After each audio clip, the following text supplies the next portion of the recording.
how's everything today? Debit card. Hello, how's everything? Actually, I have some cash. How's everything? I also need a takeout box.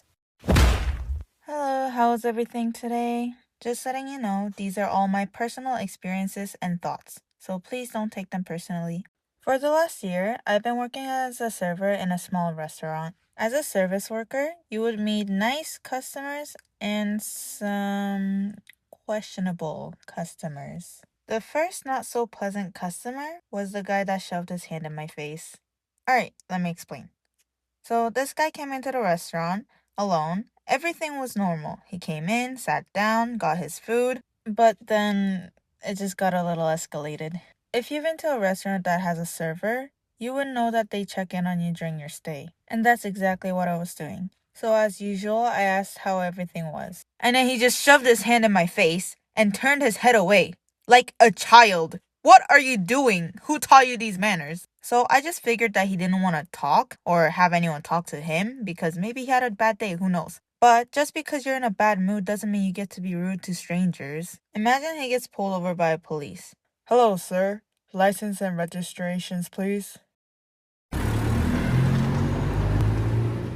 The next story is about a guy that I call the Japanese guy. He's not Japanese, but you know how when you look at a person and don't know the ethnicity? A lot of people assume, which is very normal, only if you keep that to yourself in your brain. So he came into our restaurant with 4 other people, and everything was normal and fine up until he had to call me over, and he decided to say sumimasen out loud. For those of you that don't know, sumimasen is a Japanese word for excuse me.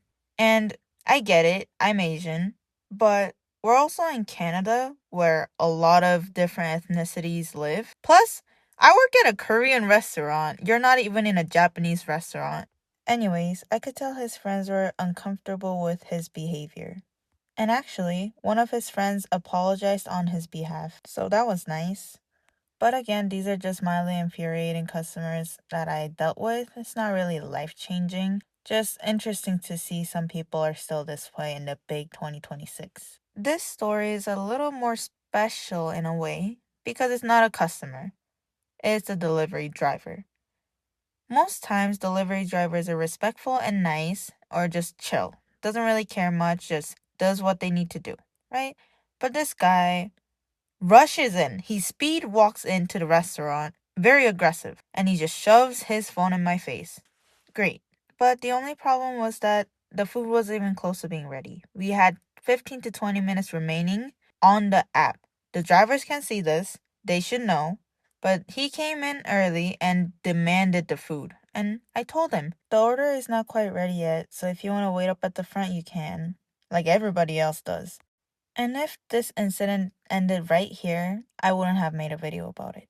So he decided to be angry because he's such an adult. He decided to do the thumbs down thing the whole way out while speed walking. Alright, buddy. Like I said, these are just customers and drivers that makes me question why. So it didn't bother me in the moment, but the kitchen staff and the customers that were there were mad for me. And it wasn't like he did the middle finger at me, so it wasn't too big of a deal. It definitely wasn't necessary. And why would you do that? You came early. That was your fault. And of course, there's customers coming in after we close and asking if we're open. Are you guys open?